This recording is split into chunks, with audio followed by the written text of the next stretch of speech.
Thank you for joining us. My name is Theron Steinke, and I am honored to introduce you to our team of clinical educators and local prosthetists and orthotists. It is our firm belief that patients living with limb loss receive the best outcome possible when we take the team approach to their care. The relationship between the prosthetist, therapist, physician, and other treating medical professionals starts and ends with open communication and education. We learn just as much from you as we hope that you learn from us, and it is our goal to make these presentations a conversation, not a lecture. We sincerely thank you for your support and devotion to this specialized patient population. Hi, my name is Brooke Osteen, and I'm an occupational therapist. I work for an orthotics and prosthetics company in the Midwest, presenting education to both practicing therapist students as well as consulting with our practitioners for patients with both lower and upper extremity amputations. I have worked in a variety of facets in the industry, working for 2 years in acute care in hands, 6 years as the lead OT in the burn center, 1 year in medical sales, selling dynamic splints, and most recently, 8 years for SRT prosthetics and orthotics as the OT on the upper extremity team. My passion is helping as many people with amputations as possible through the training of therapists in all treatment settings. I want those therapists who may only see a few amputees a year to be just as comfortable as those therapists who see many amputees each year. I also want to encourage interdisciplinary care with our PTs and our PTAs so that we can achieve the best functional outcomes for our amputee patients. Hey there, in this presentation, we're going to talk about knowing the facts of an upper extremity amputee. So what does that even mean? What we're going to do is we're going to go over some statistics of upper limb amputations. How often and frequently are these amputations even really happening, and why? And then we're actually going to go through each level of amputation and talk about some challenges that we might see at each level. So a couple of disclaimers here. I'm an occupational therapist. I'm not a prosthetist, okay? So I probably am going to have a little bit of a slightly different opinion from a functional aspect than maybe a prosthetist would have about the different levels of amputation. The other thing is don't ever hesitate to pick up the phone and talk to your local prosthetist about their opinion about a level of amputation so that you can be on the same page when you're talking about components and function with a patient. Okay, so let's get started. So the first thing I always say is never say, I'll never see an amputee, right? So say 2 years ago, this saying had a completely different meaning than what it does today. So what are we in? We're in a COVID era, right? Or we know COVID happened. And so what's happening with amputees is a little bit different now. What we're seeing the trend is, especially with upper limb, is they're either staying in the hospital a lot longer than they should, or they're being discharged day of amputation. No kidding aside, I have been starting to see where a transhumeral amputation, albeit elective, is an outpatient procedure. A patient goes into the hospital, has their arm amputated above the elbow, and goes home that afternoon with appropriate pain management, right? Seems a little silly, but it's happening, right? So with bundled care, what we might start to see is these patients in extended nursing facilities or a facility associated with a hospital for rehab. So maybe it's a facility, or you work in a facility where you traditionally don't see these type of patients, but now for whatever reason, you have a contract with a hospital for these patients to come your way. So be careful in saying, I'll never see an amputee. So I do have to share a funny story that goes along right with that. Doing this exact presentation to a group of therapists over a lunch hour, right? One of the OTs is sitting in the back of the room, head down, doing her documentation to get caught up from the morning over the lunch hour. Hey, no shame in her game. I'd probably be doing the same thing. Give my spiel, teach them everything I know, feel like I knocked it out of the park and gave them the best presentation possible. 1 week later, that same therapist calls me and says, hey, I have a bilateral transradial amputee on my caseload now. And I said, great, perfect. Remember that presentation I did last week? I gave you everything to get started.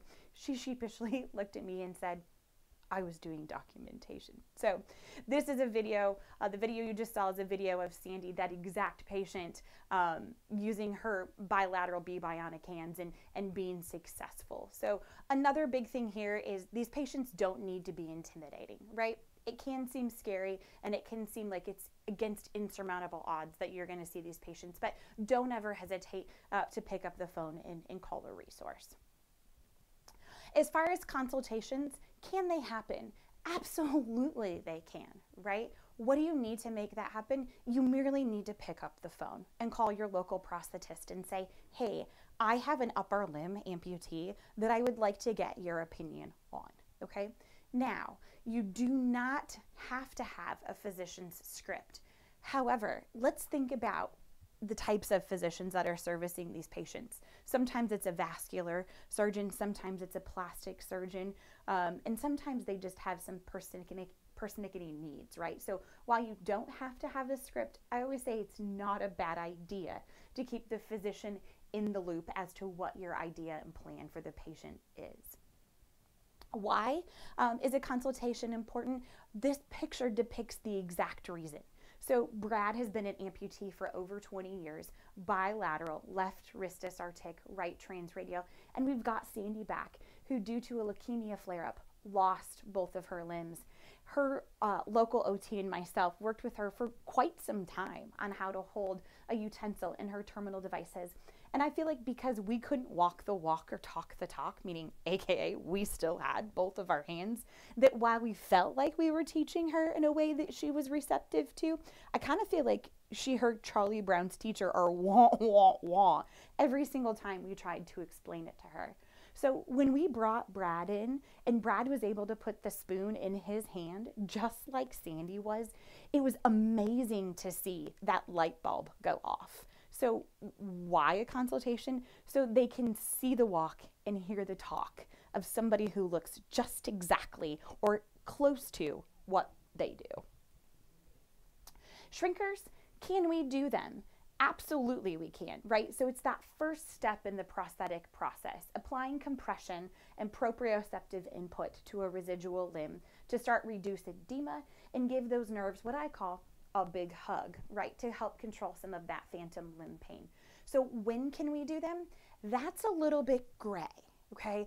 So please know that a shrinker is a physician-driven item. So like with a consultation, you don't have to have a script from a physician, but with a shrinker, you do. So you have to have a script or an order from a physician to apply a shrinker to a patient's residual limb.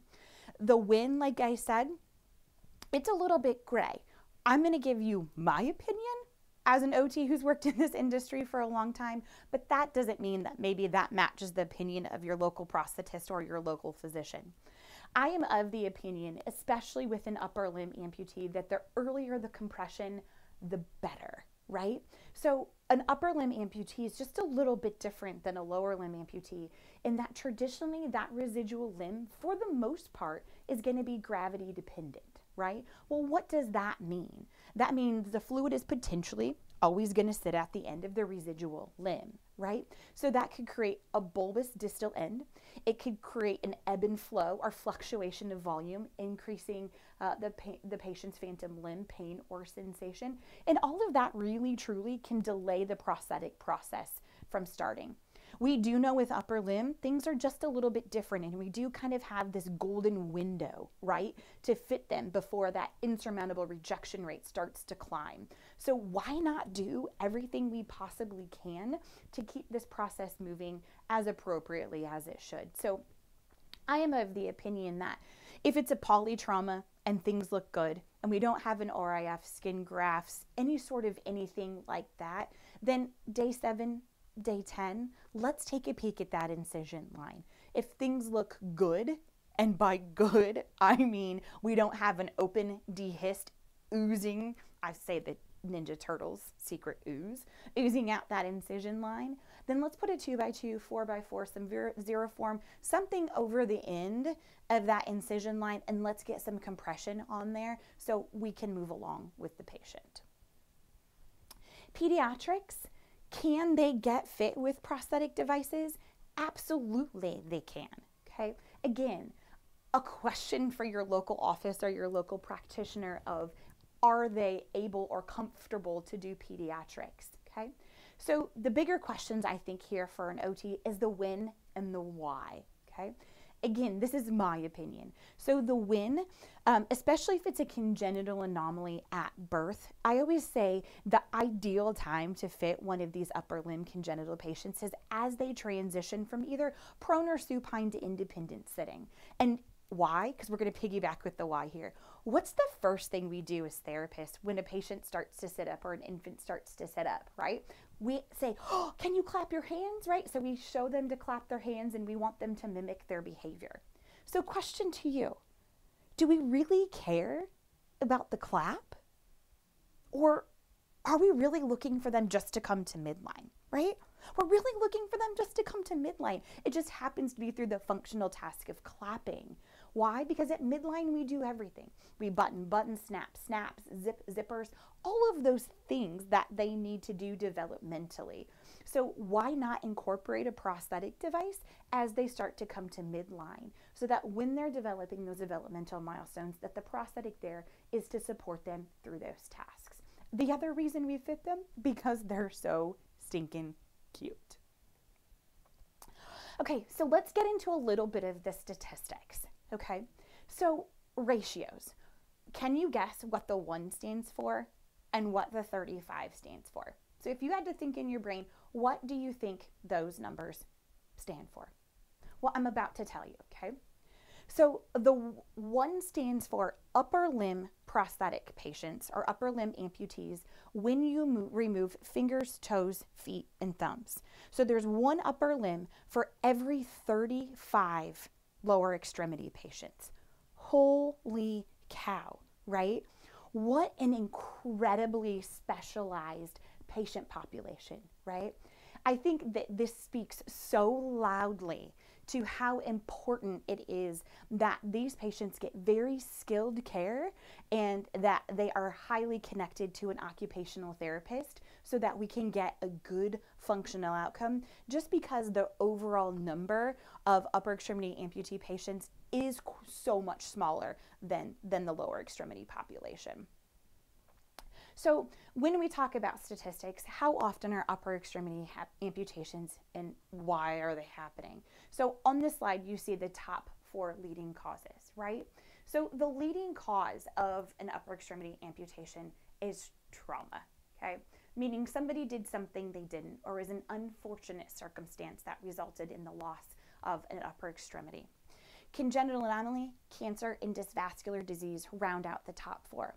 I think it'll be interesting to see as we see some of the pandemic play out. We see a bad flu season at the beginning of 2020. We see some of those things and maybe some unhealthy habits of Americans that do we see that vascular portion of upper extremity amputations creep up. So we'll see. It'll be interesting to see how things kind of move and shake out. So trauma specific. So what are some trauma specific stats? Okay. It occurs in males more frequently than it does in females. Ladies, this is where I chuckle a little bit, right? I think that Y chromosome makes them a little bit silly, right? So some of the things that we've seen that sometimes you just gotta like shake your head and be like, this isn't real and can't possibly really be happening is I've had a gentleman who was snow blowing his driveway, snow got stuck, and rather than shutting it off before he reached in to dislodge the snow, he dislodged the snow and wondered why his fingers went flying off when the snow came out. We've had a gentleman build a homemade cannon and wondered why he lost his limb when he lit the cannon. We've had a patient who stuck his hand in a combine and 2 years later did the same thing to the opposite side. So ladies, I think I've shown you what silly stuff men do. We do our own fair share. We're just not going to talk about that today, okay? Happens in the right arm more frequently than the left. That just has to do with hand dominance, okay? The most common level of amputation in upper limb is that partial hand, okay? And the next most common is the loss of an arm. A total loss is at the elbow level, all right? But I really think the most interesting statistic is that second statistic on this page, where it tells you your risk of an upper extremity amputation actually does not plateau till the age of 85, okay? Hear me out on this. I do think, however, that that is potentially a regional statistic. So if you're somewhere in the Northwest or Northeast, I don't know that that number is necessarily that high for you. However, in the Midwest, I don't doubt it for 2 seconds. Because of our agricultural and industrial population, I think that is what has set the stage for that average age to be so high. But as therapists, we need to start thinking about that, right? So at 85, what do we know about reaction time? What do we know about cognitive processing? And what do we know potentially about overall safety, okay? So these are all things that need to be taken into consideration as we're assessing this patient for their potential prosthetic needs. As far as a bigger number and bigger population, they suspect there's about 2 million people living with limb loss in the United States. Only 30% of those are upper limb amputees, and 60% of our total upper limb population are at the wrist level or distal, okay? So what does that really mean? That really means if you've seen a transhumeral or a shoulder disarticulation, they're kind of like unicorns, right? They kind of don't happen a lot. And I would say the incidence and prevalence of that is much like a therapy caseload, right? Seems like we have 17 right CVAs on our caseload at one time, and then all of a sudden we see a bunch of fractures. Kind of the same holds true for upper limb amputation. So don't be surprised if you see some of those ebb and flow, just like you do with your caseload. So another statistic, what do you think that 50% represents? So if you had to think of something in your head, what do you think that 50% is? Well, here you go. So this is probably one of my favorite slides in this whole presentation, is that 50% actually has 2 different meanings, okay? So we speculate, right, because there's not a ton of research, we speculate that about 50% of the upper extremity population seeks out and or wears a device. Yeah, I just said that. 50%, only 50%. What do you think the number is for lower limb? My guess is that is significantly higher. I have my own reasoning why I think that number is so low, but none of it is objectively measured with research. However, I will tell you that one of our really high referring trauma surgeons still calls me every single time and says, "Hey, Brooke, I saw Mr. Jones in the ER today. I had to perform a transradial amputation. Do you think you need to see him for a consultation for a prosthesis?" "Hey, doc, did you amputate an arm?" "Yeah." "Is he missing an arm?" "Yeah." "Well then, yeah," right? And just because a consultation happens doesn't mean that that patient 100% is always going to get a prosthesis. However, I always think that these patients should be given the option and they should be educated to what's available to them. Because why? That orange side, right? This is the nugget that if you have a physician that is at all apprehensive about getting an upper limb and amputee a prosthetic device, this is the statistic you pull out of your pocket and say, "Hey doc, guess what?" And that statistic is that 50% of the upper extremity amputee population will have a surgical intervention in the first 3 to 5 years due to overuse.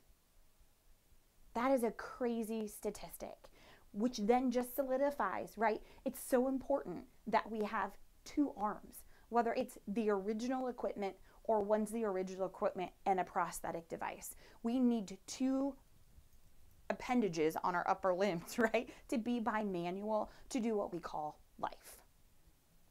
So this is a depiction of all the different levels of amputation that can happen in an upper limb, okay? We're going to start at the top and we're going to work our way distal, okay? Here we go. So the first level is a 4-quarter, okay? Very radical level of amputation in that essentially they have amputated all of the shoulder girdle and have worked their way into the chest and the pec. So amputation of scap, clavicle, okay? Everything is missing. Usually leading cause of this level of amputation is cancer, all right? So this patient hasn't gotten this way because everything's gone well, right? Usually what has happened is they've gotten a cancer diagnosis of one form or another.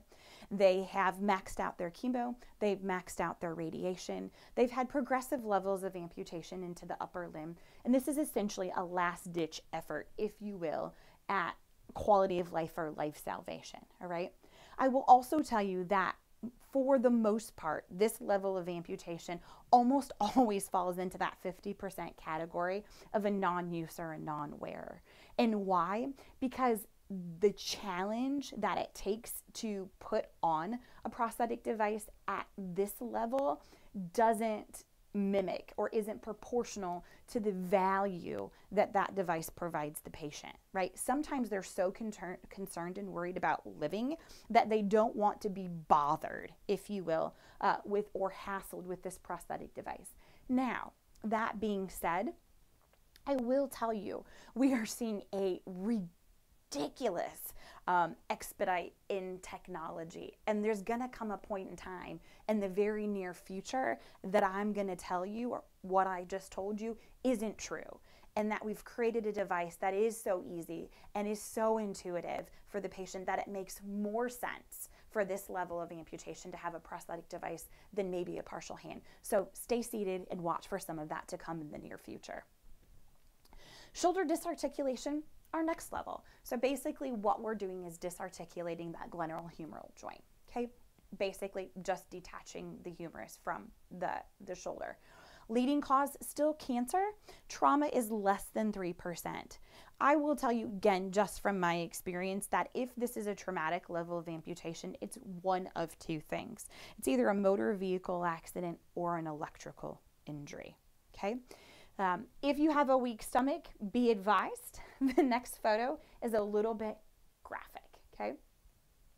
So what you're seeing is a photo of an arm that took 12,470 volts of electrical current. This was a gentleman who was an electrical lineman, was up in the bucket, went into tetany on the line. Somebody on the ground had to use their pole, hit him off the line, bring the bucket down, and get the patient to the hospital. So in my former life, I was the lead OT in a burn center, and I will never forget this morning, right? It was a Thursday morning.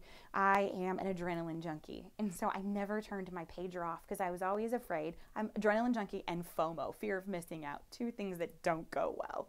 But I was always afraid to turn it off because I was like, oh, I'm going to get the best page ever, and I'm not going to hear it. And so it was a Thursday morning, and it was early, and my pager went off, and I looked at it, and I'm like, who's paging me at 5:30 in the morning? It happened to be the OR extension with 911 behind it. So I called and said, hey, what's going on? Hey, can you get dressed and get in? Sure. So get dressed, get in my car, drive, and I'm thinking, oh my gosh, right? I hope they turn the splint card on. I hope everything's good because I feel like I'm just going to be like this splinting ninja, right? I'm going to make the best splints that I've ever had to save these person's hands because let's face it, that's really the only reason usually they needed me in the OR. Until I walked in. I will never forget the smell. I will never forget who was there. I will never forget any of it. So on the left side, when the electrical current exited this gentleman's body, it was so volatile that it actually blew off his left hand. They were amputating the right side as I walked into the OR. It looked like 5 pounds of ground beef that was being tossed back and forth on the OR table. And I immediately stopped, and I was speechless. Me? Speechless? Unheard of, all right? But in my mind, I was thinking, oh my gosh, what am I going to do with these elbows? Which side was his dominant side? Which side am I going to splint in flexion so that he can get to his mouth? Which side am I going to splint in extension so he can get to his bottom and do hygiene after a bowel movement, right?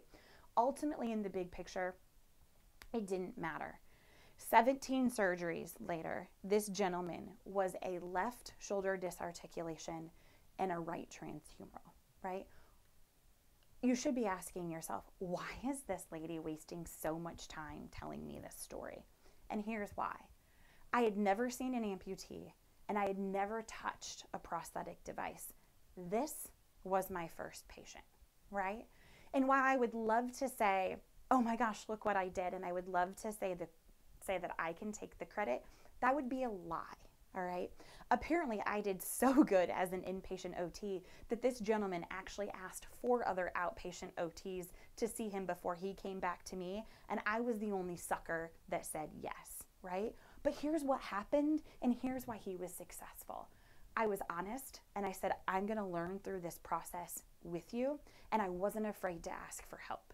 There were so many people who helped me and trained me along the way. Some of it was his family, some of it was his physician, some of it was the nurses in the burn center, and I had a mentor. I wasn't afraid to pick up the phone, and neither should you be, right? No question is a silly question. We've all been there before, right? So don't be afraid. This doesn't have to be daunting. This doesn't have to be scary, right? And really, in the ultimate grand scheme of things, you as an occupational therapist know exactly how to treat this patient. It's all there, all of the theory, all of that stuff, activity analysis, you just have to execute it. So here's my thing. You can do the eval, right? Just in the area that the patient's missing their residual limb, mark NA, move on, pick up the phone, ask some questions. You got this, okay? So now let's talk about transhumeral patients, right? Or above elbow. One thing that I think is so important is the length of the residual limb, right? It's, to me, as a therapist, it's one of the biggest decisions that goes into amputating an upper limb. And again, maybe I don't share the same, philosophies or opinions as a physician or maybe even your local prosthetist, but I'm going to share things from my perspective, right? So when we talk about residual limb length, we're going to talk about something that maybe is short, something that's maybe long, and something that's maybe just right in the middle. So I'm going to give you some percentages. And what I would like for you to do is not remember the short percentage or the long percentage. What I want you to do is remember something in the middle. So it's just right, right? We're going to be like Goldilocks. We want things to be just right. And why? Because ultimately that's what's going to set that patient up for functional success, okay? So a short residual limb is 30 to 50% of the residual limb remaining. Well, what's the risk if we have something really short, right? Well, if they're too short, maybe we can't get suspension of the prosthetic device, meaning we can't get the prosthetic device to stay on the residual limb. Now, again, another disclaimer, technology may be changing all of that in a few years, but for right now, this is where we are. If that residual limb is too short, there is potential that we have to fit them like the next level higher. Well, what does that mean? That means potentially immobilizing one of the more mobile joints on the human body. And what does immobilization mean? To me, it means compensatory strategies and decreased functional independence. Now, another thing I'll say is, do we always get the option to have an opinion on the residual limb? We don't. But what my intention is if the physician is coming to you and it's do or die and he's asking your opinion, you can make a more appropriate decision for a patient, just generally speaking. What's a standard residual limb? Or standard transhumeral is about 50 to 90%, right? So we also have to think what happens if that residual limb as a transhumeral is at that 90%, right? What happens is we have a really long residual limb. And what happens then, right? Well, when we talk about prosthetic components, we don't call manufacturers and say, oh, hey, I've got Mr. Jones and his residual limb is this long, and so I need an elbow that's this high, right? That's not how this works. They aren't one-off manufactured, right? So prosthetic elbows are manufactured, I can tell you, almost always with a 4-inch build height vertically. So if we've got somebody that still has 90% of their humerus remaining, and now we have to put a 4-inch build height of an elbow at the end, what have we done? We've created a limb length discrepancy, right? And so now, guess what? Now they can't come to midline. So if they can't come to midline, right, they're not bimanual. If they're not bimanual, they've lost all of their coordination and dexterity. And so then we have to ask ourselves, what value or what independence are we providing them in a prosthetic device? Are there ways around it? Absolutely they are. But if we can create an ideal situation, why would we not? So let me give you a little bit of a case study, okay? So this is Aaron. So he was riding head to toe in leather on a motorcycle when somebody pulled out in front of him, and he went headfirst over his bike into a ravine and sustained a brachial plexus avulsion, right? Ripped it off the spinal cord, she gone, no mass, done. He had a flaccid, non-functional left upper extremity for some time. He went to his trauma surgeon and he said, hey doc, he's like, I think I want an elective amputation. And the doc's like, you're crazy. But if you can give me 2 reasons why, he's like, we'll consider it. And so Aaron said, well, it's non-functional and I have a whole lot of pain, okay? So ultimately, as you can see, the trauma surgeon went ahead with the transhumeral amputation. Aaron then shows up at our doorstep and says, I'm here, and I quote, for a shrinker to provide proprioceptive input into my residual limb to help me manage my phantom pain. I was like, did you just use the word proprioception? Like, that's my favorite word. A, how are you using that? And B, using it in a right sentence. And C, how do you even know what it means? And then he finished his sentence and he said to me, and Brooke, I don't want to talk about a prosthesis. And if you can't control your mouth, he said, then I'll have to go someplace else. And so I do want to bring up the point of success with an upper extremity amputee is relative, right?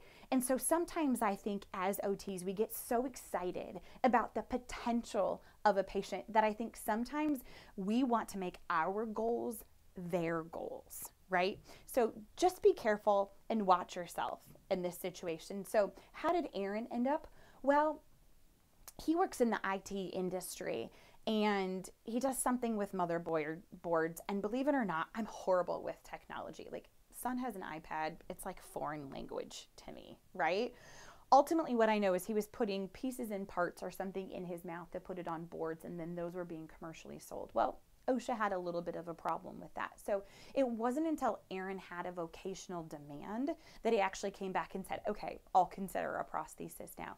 But you know what's funny is Aaron wears 4 days out of the week. Friday is at work, is casual jean Friday, and so he doesn't wear on Fridays. How you equate to casual jean Friday and I only have one arm, I will never understand. But you know what? What I do know is it works for Aaron. He's happy. He's functional, and he's doing everything it is that he needs to do. Okay. Next level is an elbow disarticulation. We're going to spend about 2 gigawatts on this slide, right? So to me, again, as a therapist, this level of amputation is kind of a swear word, right? So I always tell my therapist, if you call me and tell me that you electively chose this for a patient, I'm probably going to hang up on you, right? I'll call you back, but it's going to take me just a few minutes to gain my composure. And the reason being is somewhat like a long transhumeral, right? We create a limb length discrepancy because we still have to fit the patient with an elbow. So why are we even talking about this slide? Because of those humeral condyles. So I do need to disclose to you that this is the first level of amputation in an upper limb that we could potentially self-suspend a socket, meaning they wouldn't need the secondary suspension of a harness, okay? So again, technology is advancing and we may not always need a harness, but for now, anything more proximal than an elbow disarticulation is more than likely going to need a harness to help keep that prosthetic device on the residual limb. Okay, which brings us to transradials or below elbows. You know what the best thing is the information and the knowledge that you just learned in transhumerals translates to transradials, right? Similar. So we have something that's really short that we have to be careful with, and we have something that's really long we have to be careful with as well. And I'll explain that in just a second, okay? A very short transradial is less than 30% of the residual limb, okay? Again, I will tell you from my opinion and from my practice that if the patient doesn't have 2 inches of remaining radius still there, then it is pretty difficult to fit them with a prosthetic device. Maybe not if you're looking at something maybe passive or silicone or a body powered, but with the weight of the myoelectric, because that lever arm is so small and so short, it is sometimes difficult for them to support the weight of a heavier device. A short transradial is anything between 35 or 55%, and then a long or standard transradial is 55 to 90%. Y'all, if I could be a magic fairy, right? And I know I can't give them their arm back, but if I could wave my wand over the upper limb amputee population and make everybody the same level of amputation, it would be this level of amputation. A transradial with about 55 to 60% of the residual limb remaining. Why? Because they still have that hinged elbow joint that they can get behind to their bottoms, they can get up to their mouths, right? They just do so well. Like, I can confidently walk into their room at the time of amputation, and whether they believe me or not, I can confidently say, it's going to be okay. And we're going to get you back to most, if not all, things that you did prior to the amputation. I've seen as few as 6 outpatient occupational therapy visits, and the patient is just back to life kicking some butt. So just a really good level, all right?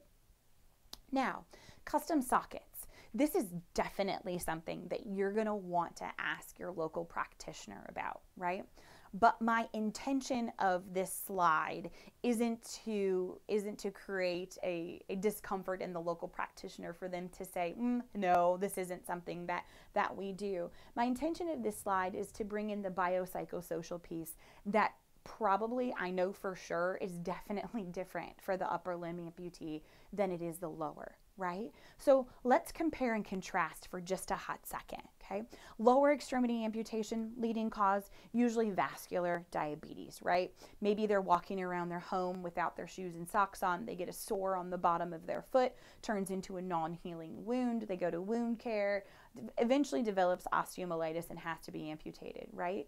Well, the reality of that situation is there's somebody somewhere, probably multiple times, that has said to that patient the word amputation or suggested it as an option, right? Well, as we talked about earlier, the leading cause for upper limb amputation is trauma. So what you have is a patient coping with the loss of a limb after the amputation. If you don't think that there's a biopsychosocial piece to that, we need to talk, right? But these patients face just insurmountable odds. It's not unusual for me to hear a patient say, you know, I have to wait till 2 o'clock in the morning to go to the grocery store because I'm uncomfortable in my own skin and people staring at me while I get my groceries, all right? So that's where we bring in the custom socket. Their world is so out of control. It's spinning out of control. There's maybe questions that are unanswered. They don't know what the plan is, or they don't feel like they have a say in anything. And so sometimes we do. As therapists, we have to sell the device to them before they even realize the impact that it is going to have functionally on them. So custom sockets is one way to go. And by custom sockets, I mean that American flag pattern on the socket, that if they get to choose just exactly what their socket looks like, sometimes that's the buy-in that we need just for them to put it on a regular basis so that they can then see the functional return in their life from the device. Wrist disarticulation, okay, next level, and that's disarticulating that distal radial ulnar joint from that first row of carpal bones, all right? If that's the level that you're going to choose, a couple of things. Please make sure that you're asking the physician, if you will, to grind or round off that ulnar styloid a little bit so they don't have as much discomfort in donning and doffing their socket. Now, quick soapbox, quick, promise, is that I am of the opinion that as a therapist, that if we have to choose between a wrist disarticulation and a transradial, I would always choose a transradial if I know that the patient is going to wear a prosthesis. Now, if beyond a shadow of a doubt, and by beyond of a shadow of doubt, if you know 100% odds, not 99.9, 100% odds that a patient's not going to wear a prosthesis, then yeah, a wrist dysartic is okay because they have a longer residual limb to utilize in their two-handed daily functional tasks. But if there's at all a glimmer of hope that they're going to wear a prosthesis, then my preference as an OT is a transradial. And here's why, okay? So as a wrist dysarticulation, they lose the ability for wrist flexion and extension, all right? Yes, we can add that in prosthetic components, but that component adds an additional 1.25 inches to the overall length of the device. So if I make them a wrist dysarticulation and I add a flexion and extension unit so they can get to midline without abducting and internally rotating, guess what I've done? I've created a limb length discrepancy, which potentially could put much more risk of the patient, right? So here's why I say a transradial, okay? If we can make them a transradial at about 50 or 60%, right? Now what we can do is add that wrist flexion and extension unit without creating a limb length discrepancy. And what does that mean functionally for the patient, right? Because that's what matters most to me is function. That means they can come to midline, okay, to zip their coat, to button buttons, snap snaps, and zip zippers. Without what? Without compensatory strategies. They don't have to abduct and internally rotate every single time because they don't have that flexion piece in their device, right? Well, what does that mean for the shoulder, right? So if they have the ability to flex without compensatory strategies, it means that, you know, they don't have to internally rotate and abduct like we talked about. Well, what does that mean for the supraspinatus tendon? It means that it's not constantly on stretch, creating laxity, right? What do we know about something that's lax? It's unstable. What do we know about something that's unstable? Higher likelihood for injury, right? Let's talk about the bicep too. Every time we have to come out and internally rotate and abduct, what are we doing with the bicipital groove? Where we're closing it off. What do we know about the bicep tendon, right? It's fibrous. So every single time it crosses that osseous structure, right, there's the potential that we get a ping, ping, or a micro tear in that tendon. Eventually, what can happen? Eventually, a bicep rupture. Well, what do we know about the bicep? Elbow flexion, first 60 degrees of shoulder flexion, right? So do you see by limb length decision, we could potentially put the patient at a much higher risk for not only overuse but long-term injury that would largely impact the function of a limb that has already sustained an amputation, all because somebody decided how long or how short a residual limb is. Oh, I went the wrong way, guys. I hit the wrong button. Sometimes I do that. Usually, actually, I drop the clicker. Today, I just went the wrong way. It's all good. Transmetacarpal and transphalangeal, okay? Partial hand amputations. Do they happen? Absolutely, right? And they happen at a pretty high frequency, okay? Here's the issue with partial hands is that we laugh, or I shouldn't say we, I laugh sometimes about them because there's so many different options. In fact, I have a presentation where I relate the number of options for a partial hand amputation as to solutions to a Rubik's Cube, which I think was like 43 quintillion, right? I don't even know how many zeros that is. Maybe you'll Google it and figure it out. So I'm not gonna expand on partial hands right now, just because there are so many different scenarios and so many different options. Just know that it happens and it happens frequently. And this too is a really good situation or scenario for you to reach out to your local practitioner to talk about maybe what are the options at each level so that as you see these patients that you can speak to them and educate them truly on what their options might be. So to kind of wrap things up, what I want you to know with upper limb is that anything is possible. So with a really good interdisciplinary team, sky's the limit for a functional outcome. Okay, this is my friend Landon. Landon was 13 years old at the time of amputation. Landon was riding with his brother Logan from mom's to dad's on Christmas night. Logan had undiagnosed narcolepsy and fell asleep at the wheel.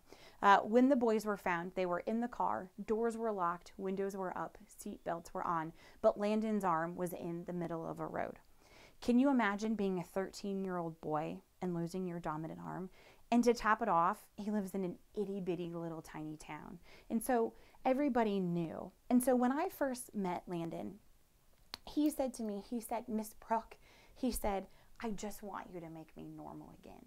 So remember that interdisciplinary care through an amazing physician, through his outstanding family, through community support, and through an OT in his community who volunteered to give him services because he'd maxed out on OT visits. He succeeded. So not even 6 months after his amputation did Landon go to the 4-H fair and show pigs, sheep, bunnies, and dogs, right? That, my friends, is what it is all about being an OT in this patient population. Is it's that team and your interdisciplinary approach to ultimately bring success to a patient, right? And I'll close it with the story of Brad. Brad is a bilateral. We spoke of him earlier. He's a bilateral upper extremity amputee. He's a left wrist dysartic and a right transradial. So the summer in between Brad's junior and senior year in high school, he was working a third shift job at a stamping press factory with his twin brother and a friend. And he was the guy that was the one that adjusted the mold underneath the press. And for whatever reason, and I don't know that it really matters, either the safety didn't work or the gentleman pushing the button didn't realize that Brad had reached in and adjusted the mold. Ultimately, a 5-ton press came down on Brad's arms. Instantaneously, he was a right transradial. Left side, he was able to maintain his thumb and his index finger for about 30 days before they became necrotic and ultimately had to be amputated. Brad lives 100% modified independent in his own home. And by lives, I mean Brad does whatever Brad wants to do. Dune buggy, four-wheeler, boat, home repairs. He just look at that barn, right? It's chock full of toys. He does it all. But what Brad tells is probably one of the most powerful stories that has shaped my career as an OT in this industry. And it was the same summer as his amputations. And he tells a story of going back and wanting to go back and play football for his high school team. And so we built devices to cover his residual limbs so that A, he didn't hurt anybody, and B, nobody hurt his residual limbs. And he tells the story about the first practice of two-a-days, right? So it's hot August, right? Two-a-days, everybody's sweating. And he says, they're all huddled out in the field. Manager comes up and squirts water in his mouth, and he feels like a rock star. And I was like, dude, if that's rock star status, then might need to talk about it. But anyhow, made him feel super important, right? So he goes on to tell the story about standing on the sideline with his coach. And he said, we'd been practicing. It was hot. I knew in that Gatorade bottle, right? Green Gatorade bottle, orange top, the kind you squeeze and it goes poof, poof. He said, I knew there was ice cold water sitting at my coach's feet. And he's like, I knew how good that was going to taste.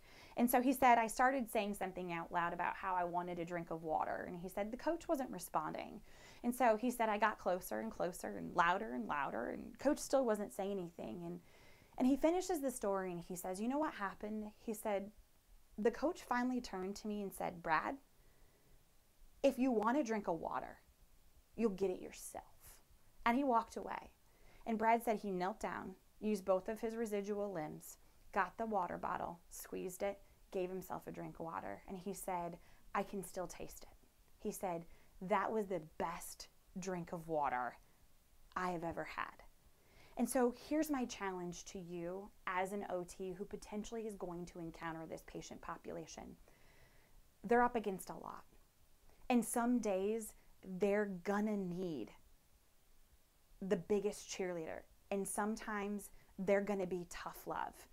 And it's okay to be both. But more importantly, they're gonna learn to trust you. And they're gonna look to you for answers. And so here's my challenge, is that I want you to take one word out of your vocabulary.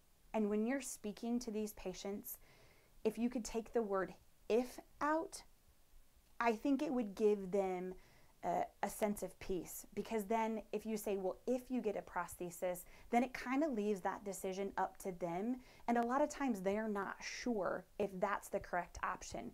Whereas Therapists, if we say when you get a prosthesis, then it becomes an expectation and they know that that's part of their care, okay? Thank you so very much for attending. Thank you for listening. I hope you were able to take away something. I hope you take my challenge seriously and you get word of that word if. I'm now going to take the opportunity to send it back to the local staff for any questions or concerns.